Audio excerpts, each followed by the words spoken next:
Welcome. This is the story of a husband betrayed. But don't let his silence fool you. His revenge is legendary. Enjoy. Silas Thorne was a man who lived by the rule of the level and the plumb line. As an architectural draftsman, his world was defined by precision, straight lines, reinforced concrete, and the unwavering belief that if you built something correctly, it would stand forever. He applied that same logic to his marriage with Elena. For 5 years, he believed they were the perfect structure. He provided the stability, the quiet evenings, and the unwavering support, while Elena provided the color and the energy. But lately, the blueprints of their life had begun to warp. It started with the Saturdays. Elena, a high-flying marketing consultant with a taste for the finer things, suddenly developed a deep interest in collaborative weekend workshops. She claimed she was working with Chloe, a woman Silas knew she secretly despised for being superficial. Yet, every Saturday at 4 p.m., Elena would pack a designer overnight bag, kiss Silas on the cheek, and vanish until Sunday morning. "It's for the future, Silas," she'd say, her eyes bright with an intensity he hadn't seen in years. "Chloe has the connections, and I have the strategy. We're building a boutique agency. You want me to be successful, don't you?" Silas, being the reliable husband, a title he once wore with pride but was starting to feel like a collar, would always nod. "Of course, Elle. Do what you need to do." He spent those Saturdays in their quiet suburban home, the silence echoing off the walls he had helped design. He tried to convince himself that he was being a modern, supportive partner. But a nagging feeling, like a hairline crack in a load-bearing wall, began to grow in his chest. The first real sign of decay happened on a rainy Tuesday. Elena had left her iPad open on the kitchen island. A notification popped up, a message from Chloe. It read, "The reservation for the strategy session is confirmed for Saturday. Don't forget the black dress. He's looking forward to the presentation." Silas stared at the screen. A black dress for a marketing meeting? He felt a cold drop of sweat slide down his spine. When he asked Elena about it later, she didn't even flinch. "Oh, Silas, don't be so provincial," she laughed, tossing her hair. "We're meeting a high-end client at a private lounge. You have to look the part to get the contract. You wouldn't understand the corporate hustle. You spend all day looking at floor plans." Her words stung. She was beginning to look at him not as a partner, but as a piece of furniture, reliable, sturdy, but ultimately boring. As the weeks passed, the workshops became more frequent. Elena began coming home on Sundays, smelling of expensive smoke and a heavy, masculine cologne that made Silas's stomach turn. She was distant, her phone always face down on the table, her smiles practiced and hollow. Silas felt a deep, gnawing depression settling over him. He started losing weight. His work suffered. He would sit at his drafting table for hours, staring at a single line, wondering where the rot had started. He wasn't a confrontational man. He preferred to observe, to gather data. He noticed how she would take private calls in the garden, her voice low and melodic, a tone she hadn't used with him in 2 years. He noticed the new jewelry she claimed were knockoffs from Chloe, though they caught the light with the unmistakable fire of real diamonds. The breaking point came when he found a receipt in the pocket of her laundry. It wasn't for office supplies or a business lunch. It was for a luxury suite at a hotel downtown, dated 3 weeks ago. A Saturday she claimed she was locked in Chloe's basement, working on a deadline. Silas sat on the edge of the tub, the small slip of paper trembling in his hand. He felt a wave of nausea so strong he had to grip the sink. The woman he loved, the woman he had worked 60-hour weeks for so she could have her dream kitchen and her designer bags, was treating him like a fool. He felt small. He felt pathetic. He realized then that he didn't really know Elena at all. He knew the version of her she allowed him to see, the loving wife mask she wore when she needed her mortgage paid. Behind that mask was a stranger who was systematically dismantling their life.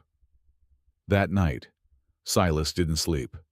He watched the moonlight shift across the ceiling. He thought about their wedding day, the promises of forever, and the way she had looked at him then. Was it all a lie? Or had he simply become so reliable that he had become invisible? He decided he couldn't live in the dark anymore.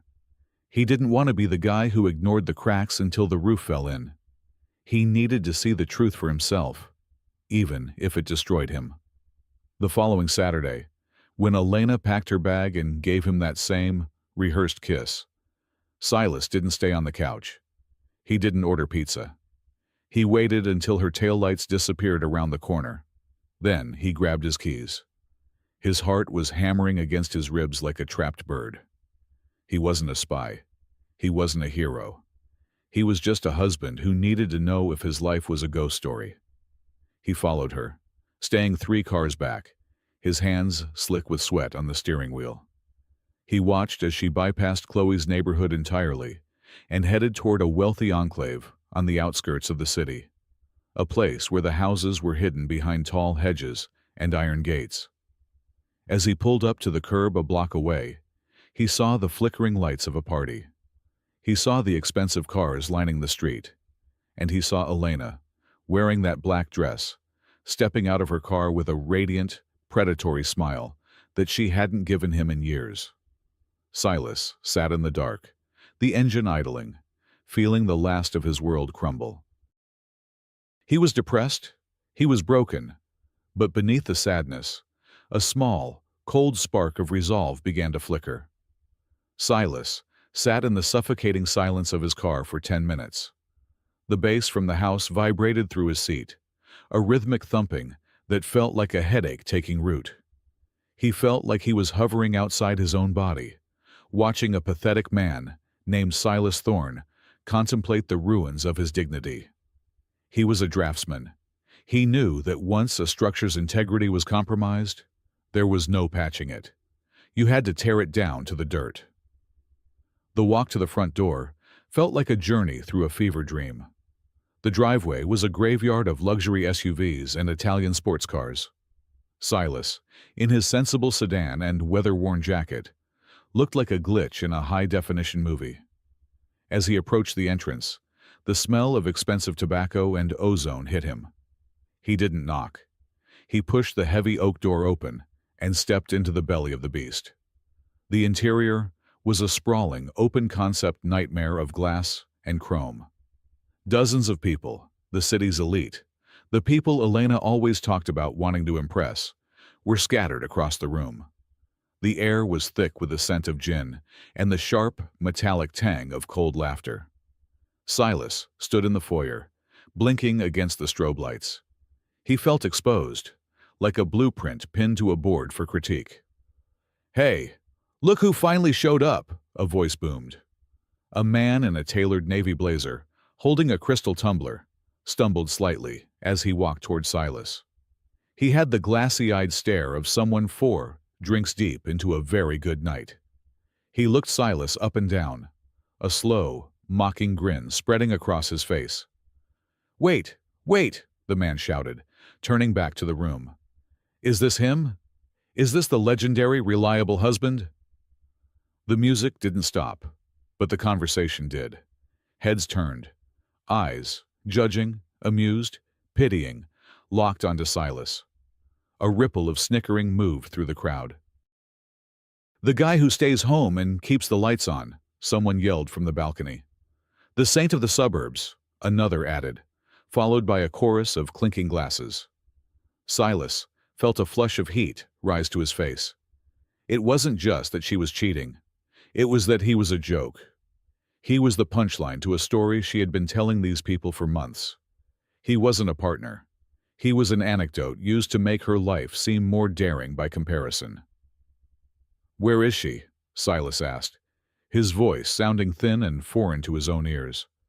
The man in the blazer leaned in, his breath smelling of expensive juniper.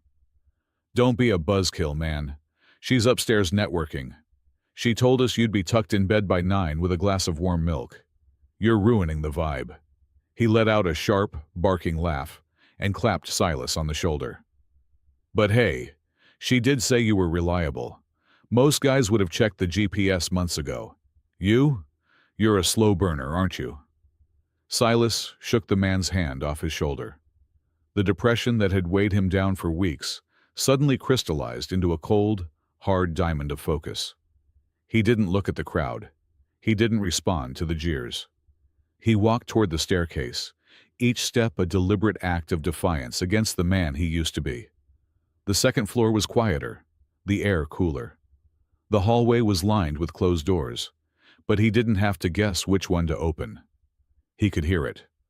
Not the business strategy Chloe had promised. Not the passion project Elena had lied about. It was the sound of a woman who was entirely comfortable in her betrayal. A soft, breathless laugh that ended in a sigh. Silas reached the master bedroom door. He paused for a heartbeat, his hand hovering over the handle. He knew that once he opened this door, the 5 years of his life he had spent building a home would officially be a waste of time. He took a breath, turned the knob, and stepped inside. The room was bathed in the soft amber glow of designer lamps.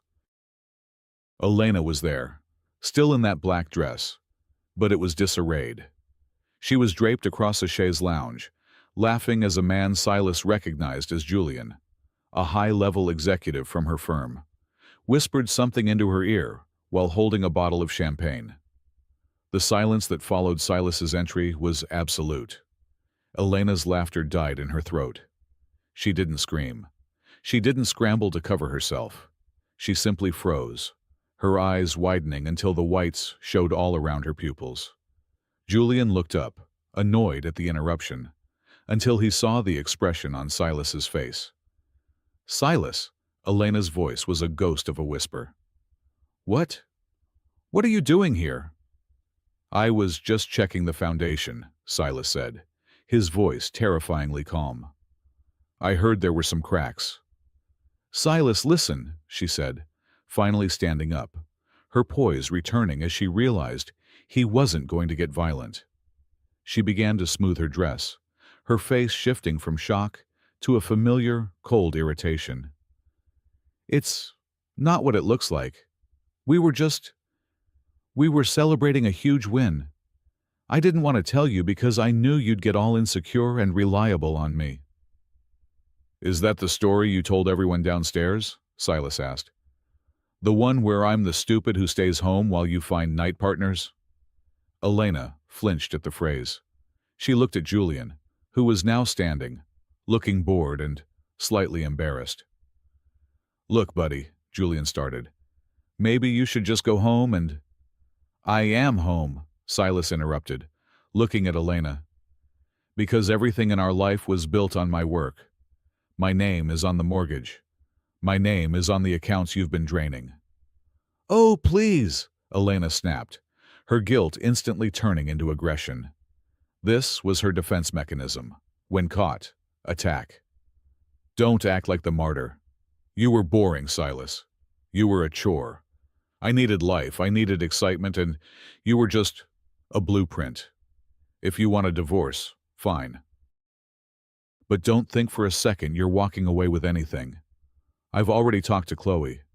We have records of your instability and your emotional neglect. I'll take this house and everything in it." Silas didn't argue. He didn't cry. He looked at the woman he had loved for half a decade and realized she was a stranger he had accidentally invited into his life.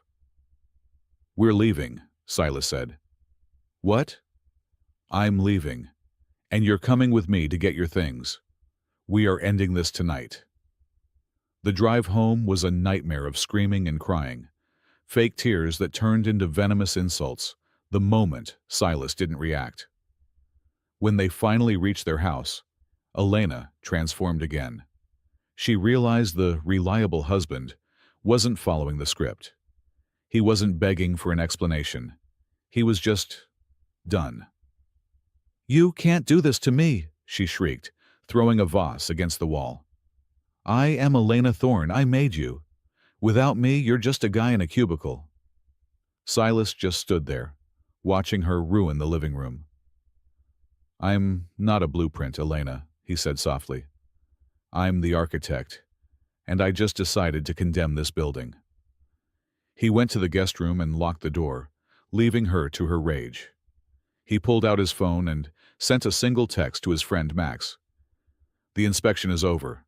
It's a total loss. Start the demolition."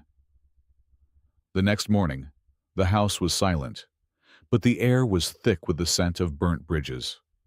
Silas emerged from the guest room to find the living room a disaster zone, glass shards from the broken vase glinting like diamonds in the morning sun.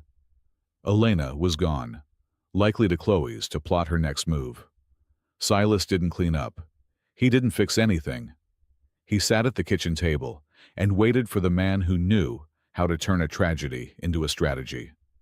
When Max arrived, he didn't offer a hug or a platitude. He dropped a heavy leather briefcase on the table and poured himself a cup of Silas's cold coffee. Max had seen it all: the betrayals, the hidden accounts, the monsters that emerge when a marriage dies. "She's already filed for a temporary restraining order and a freeze on the joint accounts," Max said, checking his phone. "She's fast, Silas. She's painting you as the unstable husband who snapped and started stalking her. She's going for the house, the firm, and a massive alimony check based on emotional trauma." Silas looked at his friend. For the first time, he didn't look depressed. He looked hollowed out, which made him dangerous. "Let her. In fact, let's help her." Max arched an eyebrow. "Explain." "She thinks I'm the reliable husband, predictable, weak, and easily manipulated," Silas said, his voice a low, steady hum. "I'm going to give her exactly what she expects. I'm going to play the broken man. I'll let her think she's winning every battle while we win the war." The victim protocol. The public face. Silas began a sad boy campaign. He posted cryptic, heartbroken status updates. He was seen at the local park staring at the ducks for hours. He looked unkempt, his eyes perpetually red. The financial bait. He accidentally left a laptop open with a spreadsheet showing a hidden inheritance he didn't actually have. A fake trail leading to a non-existent $200,000. The silent house. He stayed in the guest room, moving like a ghost. When Elena returned to pack more clothes, he would simply stare at the floor and whisper, "I'm sorry I wasn't enough," whenever she insulted him. Elena took the bait greedily. To her, Silas's collapse was proof of her superiority. She became incredibly sloppy. She started bringing Julian to the house while Silas was sleeping in the guest room. She laughed loudly about how she was going to bleed him dry and use his own business commissions to fund her and Julian's new venture. What she didn't know was that Max had turned the house into a digital net. Every room had a voice-activated recorder hidden inside everyday objects: an air purifier, a decorative clock, a power strip. One night, Silas sat in the guest room with headphones on, listening to a live feed from the kitchen. "The lawyer says if we can prove he's mentally unfit, the prenup is void," Elena's voice rang out, followed by the clink of wine glasses. "And the inheritance?" Julian's voice was slick, like oil on water. "It's there," Elena giggled. "The stupid left his spreadsheet open. Once I get the house, I'll claim he hid assets during the marriage. The judge will hand it to me as a penalty. He's so depressed he won't even show up to the hearing." Silas felt a chill, but he didn't flinch. He was recording it all: the conspiracy to commit fraud, the admission of hiding her own assets, and the mocking laughter. But Max found something even better. "Silas, look at this," Max said a few days later, showing him a series of bank transfers Chloe had facilitated. "She wasn't just starting an agency. She was using your firm's proprietary designs, blueprints you drew, and selling them to a rival developer under a shell company. This isn't just cheating. This is corporate espionage and theft." Silas stared at the screen. The reliable husband had been funding his own replacement. Elena hadn't just broken his heart. She had been trying to dismantle his entire professional life. "The court date is in 3 days," Max said, a grim smile on his face. "She thinks she's going in there to finalize a victory. She's invited her friends, Chloe, and even Julian to the gallery to watch your downfall. She wants to humiliate you one last time." "Good," Silas said, standing up and finally shaving for the first time in weeks. "Let them all come. I want a full house for the grand opening." As the day of the hearing approached, Silas returned to his broken persona. He showed up to the courthouse in a suit that was slightly too large, looking like a man who had lost his soul. Elena walked past him in the hallway, smelling of victory and expensive perfume, her heels clicking like a countdown. She didn't even look at him. She just whispered, "Goodbye, Silas. Try not to cry in front of the judge." Silas didn't respond. He just sat on the wooden bench, his head bowed, while Max sat next to him, a laptop tucked under his arm like a concealed weapon. The doors to the courtroom opened. It was time for the show to begin. The courtroom was cold, smelling of floor wax and old paper. Elena sat at the petitioner's table, flanked by a high-priced attorney who looked like he'd never lost a day in his life. In the gallery, Chloe and a few of the party friends sat in the front row, whispering and casting pitying glances at Silas. Julian was there too, leaning back with a smug, proprietary air. To everyone in that room, Silas Thorne was a dead man walking. The judge, a no-nonsense woman named Miller, peered over her spectacles. "Mr. Thorne, you are appearing with counsel, Mr. Maxwell? Are we ready to discuss the division of assets and the allegations of emotional instability?" Elena's lawyer stood up, his voice smooth as silk. "Your Honor, my client has endured months of neglect and erratic behavior. We have documentation of Mr. Thorne's stalking, his mental decline, and most importantly, evidence that he has been hiding substantial assets in a secret account. We are asking for the house, the firm, and a significant portion of those hidden funds as restitution." Elena dabbed at her eyes with a silk handkerchief. She looked like the picture of a grieving, betrayed woman. "Mr. Maxwell?" the judge prompted. Max stood up slowly. He didn't look at the judge. He looked at Elena. "Your Honor, we agree that this marriage was a structure built on lies. However, we disagree on who the architect of those lies was.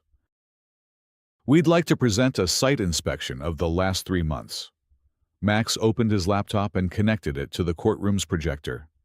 The first thing that played wasn't a document. It was audio. Crystal clear audio from the night of the party. "Is this him? The legendary reliable husband? The guy who stays home and keeps the lights on?" The courtroom went silent. Elena's hand froze mid-air. The laughter of her friends, recorded in high definition, filled the room. Then, the audio shifted to the bedroom. Silas's calm voice, followed by Elena's sharp, venomous transition from remorseful wife to predatory monster. "I'll take every cent you've ever saved. I'll ruin your career before you can draw another line on a map." Judge Miller's eyebrows shot up. "Mr. Maxwell, what is the source of this?" "Voice-activated security in the marital home, Your Honor," Max said calmly. "But it gets better. Let's talk about the hidden assets my client supposedly kept." He flipped to a screen, showing the spreadsheet Silas had accidentally left open. "This was bait, Your Honor. There is no inheritance. But the fact that Mrs. Thorne and her associates, specifically Mr. Julian Vane, sitting in the front row, discussed how to seize these fake funds proves a conspiracy to commit fraud." Elena's lawyer tried to object, but Max was a steamroller. "And finally," Max said, his voice dropping an octave, "the matter of the boutique agency. We have the digital trail of Mrs. Thorne stealing copyrighted architectural blueprints from her husband's firm and selling them to a competitor. We have the offshore account records. We have the texts where she calls her husband a boring blueprint, while she launders his hard-earned money. The projected screen showed a series of bank transfers and emails. Elena's face didn't just turn pale, it turned gray. Chloe shifted uncomfortably, trying to hide behind her handbag. Julian stood up and tried to quietly exit the courtroom, but a bailiff signaled for him to sit back down. Silas finally stood up. He didn't look broken anymore. He looked like the man who had designed skyscrapers, tall, precise, and immovable. "I gave you 5 years of my life, Elena," Silas said, his voice echoing in the silent room. "I was reliable because I believed in the foundation we built. You didn't just break the house. You tried to steal the land it sat on." The judge looked at the evidence for 20 minutes in total silence. When she looked up, her gaze was like a laser. "In 20 years on the bench," Judge Miller said, "I have rarely seen such a calculated, malicious attempt to ruin a spouse. The prenuptial agreement is upheld, but the infidelity and fraud clauses are now fully activated." The verdict: the house. Silas kept it. The assets. Elena was ordered to return every cent she had funneled into the offshore accounts, plus interest. The firm. Silas retained full ownership, and Elena was barred from the industry pending a criminal investigation into the stolen blueprints. Alimony. Denied. In fact, Elena was ordered to pay Silas's legal fees. As the gavel slammed down, the monster finally broke. Elena didn't scream this time. She just collapsed into her chair, realizing that in trying to play Silas for a fool, she had built her own prison. Silas proved that a quiet man's silence isn't weakness. It's a blueprint for justice. If you enjoyed this cold revenge, subscribe for more gripping stories on our channel. Until next time, stay sharp and keep watching.